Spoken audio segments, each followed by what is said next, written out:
నమస్తే అమ్మా. నమస్తే తల్లి. అమ్మ, పిల్లల పెంపకంలో హ్మ్. బాధ్యత అంతా తల్లిదేనా? తల్లిది కూడా అమ్మ. తల్లిది కూడానా? ఆ. తల్లితో పాటు తండ్రిది ఉంది, కుటుంబ సభ్యులందరిది కూడా ఉంది. తల్లిది ఎంతైనా కొంచెం ఎక్కువ, అంతే. ఒక పాలు ఎక్కువ. ఒక పాలు కొంచెం ఎక్కువ పాళ్లే ఉంది. ఎందుకంటే గర్భంలో ఉన్నప్పుడు కూడా ఈవిడ ఆలోచన ధోరణి, ఈవిడ తినే ఆహారం, ఈవిడ ఇతరులతో ప్రవర్తించిన తీరు, లేదా ఇతరులు ఈవిడని బాధ పెట్టినటువంటి పద్ధతి, ఇదంతా కూడా ఆ బిడ్డ యొక్క మనస్తత్వం మీద ప్రభావం చూపిస్తుంది. అంటే ఇక్కడ ఈవిడ ఆలోచన తీరు ఎంత ఉందో, ఈవిడ్ని ఇతరులు బాధ పెడితే ఈవిడ ఏడిచిందే, అది ఈవిడ బాధ కాదు కదా, ఈవిడ వల్ల వచ్చింది కాదు, ఇతరులది కదా. కనుక అందరిది ఉంటుందమ్మా, తల్లిది కొంచెం ఎక్కువ ఉంటుంది, అంతే. ఏదైనా సమస్య వచ్చినప్పుడు పిల్లలు సరిగ్గా చదువుకోకపోయినా, వాళ్ళ ప్రవర్తన సరిగ్గా లేకపోయినా, సరైన ఫుడ్ తీసుకోకపోయినా, సాధారణంగా మనం ఇంట్లో ఉంటూ ఉంటాం. ఏం చేస్తున్నావు, నువ్వేం చెప్తున్నావు పిల్లలకి, ఎందుకు చదువుకోవట్లేదు, ఎందుకు అట్లా బిహేవ్ చేస్తున్నావు, నువ్వేం చేస్తున్నావు ఇంట్లో ఉండి, ఈ మాట పదే పదే పదే పదే వింటావు. పిల్లల్ని ఎలా పెంచుతున్నావు అంటారు. ఎందుకు అంటేనమ్మా, ఈ మాట రావడానికి కూడా ఒక కారణం ఉంది. పూర్వం ఆడవాళ్ళు ఇంటి పట్టునే ఉండేవారు, మగవాళ్ళు బయటికి వెళ్ళి సంపాదించుకుని వచ్చేవారు. కనుక చక్కగా ఆరోగ్యకరమైనటువంటి శ్రమ విభజన ఉండేది.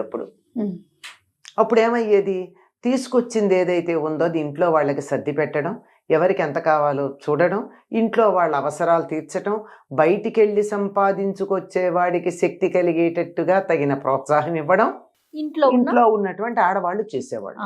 ఇప్పుడు ఆ రకంగా ఉందా పరిస్థితి? మరి ఈ రోజుకి ఆ మాట అంటున్నారు. అంటే మనం కొన్ని విషయాల్లో అభివృద్ధి పథంలోకి వెళ్ళినా, కొన్ని విషయాల్లో ఇంకా పాత విషయాలని పట్టుకుని పాకులాడుతున్నాం. ఇది సమన్వయం జరగడానికి కొంత సమయం పడుతుంది.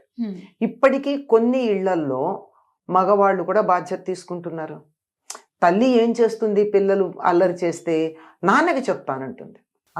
అంటుంది. అంటే ఏమిటి, పెద్దరికం తండ్రికి ఇచ్చినట్టు. తండ్రికి పెద్దరికం ఇచ్చి నాన్నకి చెప్తానంటుంది. వాడు వెంటనే మాట వింటాడు. మగపిల్లాడైతే వింటాడు. అసలు ఆడపిల్లకి నాన్నకి చెప్తాననే మాట దాకా రావాల్సిన అవసరం ఉండదు. అయినా ఈ రోజుల్లో చెప్పాల్సి కూడా వస్తుంది. చెప్తానంటే వాళ్ళు మాట వింటారు. ఒకవేళ గాని వినకపోతే చెప్తుంది. చెబితే ఆయన దెబ్బ వెయ్యబోతే ఏం చేస్తుందమ్మా, అడ్డం పెడుతుంది, రక్షిస్తుంది ముందు. అవును, చెప్తానన్న వరకే చేస్తుంది, కానీ శిక్షిస్తుంటే ఊరుకోదు. శిక్షించే అధికారం తల్లికి ఉంది. ఎందుకంటే శిక్షించే అధికారం తల్లికి ఎందుకుందంటే, తన గర్భంలోంచి వచ్చిన బిడ్డ, శారీరకమైనటువంటి సంబంధం ఎక్కువ ఉంది తల్లికి బిడ్డకి. అవునమ్మా. అందువల్ల శిక్షించే అధికారం, పాలిచ్చి పెంచింది తల్లి, కడుపులో మోసింది తల్లి. అందుకని శిక్షించే అధికారం తల్లికి ఉంది. తండ్రికి బెదిరించే అధికారం వరకే ఉంది. బాధ్యత కూడా తల్లి తీసుకోవాలంటారా? బాధ్యత తీసుకోవాలండి. బాధ్యత ఎప్పుడు ఇద్దరు కలిసి సమానంగా తీసుకోవాలి. ఉదాహరణకు ఒక మాట చెప్తానమ్మా, పిల్లలకి సరైనటువంటి పద్ధతి నేర్పించాలి అంటే ఇద్దరి బాధ్యత ఉండాలి కదా. ఎప్పుడు భార్యని విసుక్కుంటున్నాడు అనుకోండి తండ్రి, ఆడవాళ్ళు ఇంతే అంటూ ఉన్నాడు అనుకోండి, ఆడవాళ్ళని చులకనగా మాట్లాడాడు అనుకోండి, కొడుకుకి ఏమో అభిప్రాయం కలుగుతుంది? సమాజంలో ఉన్న ప్రతి ఒక్క స్త్రీని అదే భావన అనుకుంటారు. అదే ఆడవాళ్ళు చులకన అనే భావన. అతడి యొక్క క్యారెక్టర్ బిల్డింగ్ లో తండ్రి తల్లిని విసుక్కోవడం అన్నది భాగం అయిందా లేదా? అయింది. మరి ఇప్పుడు ఎవరిది బాధ్యత? ఒక పిల్లవాడు ఇతర ఆడవాళ్ళని చులకన చేసి మాట్లాడుతున్నాడు అంటే బాధ్యత ఎవరిదొచ్చింది అక్కడ? తండ్రిది. ఇది మర్చిపోతున్నాం మనం. అవును. ఎందుకంటే ఎంతసేపు బ్లేమ్ గేమ్ అన్నది ప్రతి మనిషి మనస్సులోనూ ఉండేటటువంటి ఒక తప్పించుకుపోయేటటువంటి పద్ధతి. అంచేత ఏదైనా ఒక పొరపాటు జరిగితే ఈ తప్పు ఎవరిది అని ఎవరి మీద వేయాలని ఆలోచిస్తాం, కానీ దాన్ని సరిదిద్దామని ఆలోచన లేదు. కరెక్ట్ అమ్మా. నా ఉద్దేశం అయితే ముఖ్యంగా ఆడవాళ్ళ మీద నెట్టేస్తారు. పిల్లవాడికి మంచి మార్కులు రాలేదనుకోండి, నీ కొడుకు ఏం చేశాడు చూసావా, అంత మేనమామ పోలిక అంటాడు ఇంటికి వచ్చి. అవును. అదే తనతో సమానంగా సంపాదన ఉన్నా పోనీ తనతో సమానంగా సంపాదన లేకపోయినా పొద్దున్న నుంచి సాయంత్రం దాకా కష్టపడుతున్నా కూడా పిల్లల బాధ్యత వచ్చేసరికి మాత్రం తల్లినే ఎందుకు బ్లేమ్ చేస్తారు అనేది నా ప్రశ్న. అదే కొడుకుకు మంచి మార్కులు వచ్చాయి అనుకో, నా కొడుకు చూసావా ఫస్ట్ వచ్చాడు అని చెప్తాడు. అవును. అంటే నీకు క్రెడిట్ వచ్చినప్పుడేమో నీ కొడుక, తప్పు చేస్తేనేమో ఆవిడదే కాదు ఆవిడ పుట్టింటి వాళ్ళని కూడా లాగుతారు, కలిపేసి చెప్పేస్తూ ఉంటారు. అవునమ్మా. ఇది సమాజంలో ఉన్నటువంటి ఒక దోష దృష్టమ్మ, అంతకన్నా ఇంకేం లేదు. తల్లి నుంచి కొంచెం ఎక్కువ వస్తుంది. ఎందుకంటే పెంపకంలో తల్లికి మృదుత్వం ఉంటుంది, తండ్రికి కొంచెం కాఠిన్యం ఉంటుంది. తల్లి తండ్రి నెనరు న్యాయం విడనాడి అంటాడు గురదాడప్పారావు. తల్లిలో ప్రేమ ఉంటుంది, తండ్రిలో న్యాయం ఉంటుంది. ఒక్కొక్కసారి తల్లి న్యాయం కూడా ఆలోచించకుండా బిడ్డని సమర్థించే ప్రయత్నం చేస్తుంది, ప్రేమ ఎక్కువై. అంతే తప్ప కొడుకు చనిపోవాలని కానీ కొడుకు చెడ్డదారిన వెళ్ళాలని కానీ ఏ తల్లి అనుకోదు. తాను చెడ్డగా ఉన్నా, తను చెడ్డదైనా తన బిడ్డ మంచివాళ్ళుగా ఉండాలనేటటువంటి ఆలోచన కలిగింది. కనుక ఇది ఇంకా సమాజంలో మార్పు రావాల్సినటువంటి అవసరం ఉంది. ఒకప్పుడు పూర్తిగా పిల్లల్ని చూసుకునేది తల్లి అయినప్పుడు ఆ బాధ్యత తల్లికి వచ్చేది.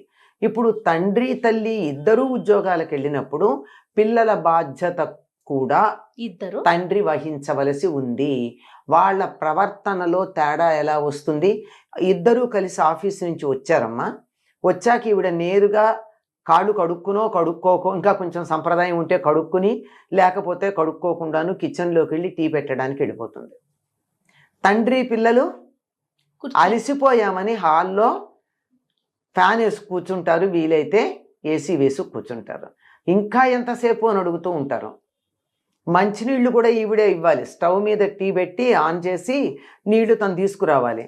కానీ అదే సరైనటువంటి పెంపకంలో పెరిగిన భర్త గనక అయినట్టయితే ఆవిడ టీ పెడుతుంటే మంచినీళ్ళు ఇచ్చి స్నాక్స్ ప్లేట్లలో సర్ది అన్నీ రెడీ చేసి ఆవిడ టీ తీసుకొచ్చేటప్పటికి ఇద్దరం కలిసి తిందామంటాడు. ఈ రకమైనటువంటి మార్పు సమాజంలో వచ్చినప్పుడు పిల్లలు కూడా అప్రయత్నంగా తల్లికి సహాయం చేస్తారు, తల్లి చెప్పిన మాట వింటారు, తల్లి చెప్పిన మాట వినే పరిస్థితి తీసుకొస్తారు. అది లేకపోయింది, తల్లి చెప్పే మాట పిల్లలు వినని పరిస్థితి వచ్చింది. కావాలంటే పిల్లల్ని మనం సరిగ్గా పెంచలేదు అనగలుగుతున్నాం, కానీ తల్లి సరిగ్గా పెంచే వాతావరణం కల్పిస్తున్నామా? తల్లి మందలించింది తప్పు చేస్తే వెంటనే తండ్రి అమ్మ అలాగే ఉంటుంది, మన ఇద్దరం బయటికి వెళ్ళి తినేద్దాన్ని రా, ఐస్ క్రీమ్ పెట్టిస్తానని తీసుకెడతాడు. ఇంకా పిల్లలు ఏం బాగుపడతారు?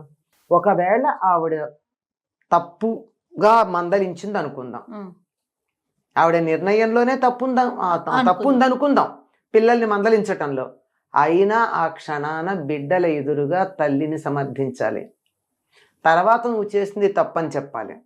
ఈ రకమైన ఓర్పు ఎంతమందికి ఉంది? ఇవేది లేకుండా పిల్లలు సరిగ్గా లేకపోతే తల్లిని మనం మందలిస్తున్నాం. కుటుంబ పరిస్థితులు, తల్లి తండ్రి ఇద్దరు సరిగ్గా ఉన్నా జాయింట్ ఫ్యామిలీస్లో తాత నాయనమ్మలు అనవసరంగా సమర్థిస్తాయి. తల్లి తండ్రి మందలించినప్పుడు కావాలంటే వాళ్ళు బాధపడకుండా పర్వాలేదు నాన్న, ఏమనొద్దు, అమ్మా నాన్న ఏదోలే కోపంలో అనుంటారు అని చెప్పాలి, అని సమర్థించాలి. అట్లా మీ నాన్న అంతే, మీ అమ్మ అంతే, వాళ్ళ సంగతి తర్వాత చూస్తా అని పిల్లలు ఎదురుగా తల్లినో తండ్రినో వాళ్ళు గట్టిగా మాట్లాడారు అనుకోండి, పిల్లలు ఏం బాగుపడతారు? అది అడ్వాంటేజ్ తీసుకుంటారు కదా. అది అందువల్ల పిల్లల పెంపకంలో చిన్నతనంలో పాలివ్వడం పెంచడం అలాంటి సందర్భంలో తల్లిది పూర్తి బాధ్యత. ఆ తర్వాత కుటుంబ సభ్యులందరి యొక్క ప్రభావం పిల్లల మీద ఉంటుంది. ఆ పిల్లల మీద ఆ ప్రభావం పడకుండా తల్లి జాగ్రత్త పడాల్సిన అవసరం ఉంది, అది తల్లి బాధ్యత. ఇతరుల ప్రభావం పిల్లల మీద పడకుండా చూడడం వరకే తల్లి చేయగలిగినటువంటిది, లేదంటే ఇంకా వాళ్ళ ప్రవర్తనలో ఉండే లోపాలకి ఆవిడదే కాదు పూర్తి బాధ్యత. అంతేగమ్మా, కుటుంబం అంతటిదేనమ్మా. కుటుంబంలో ఎంతమంది ఉంటే అంతమంది యొక్క ప్రభావం పిల్లల మీద ఉంటుంది. నమస్తే అమ్మా.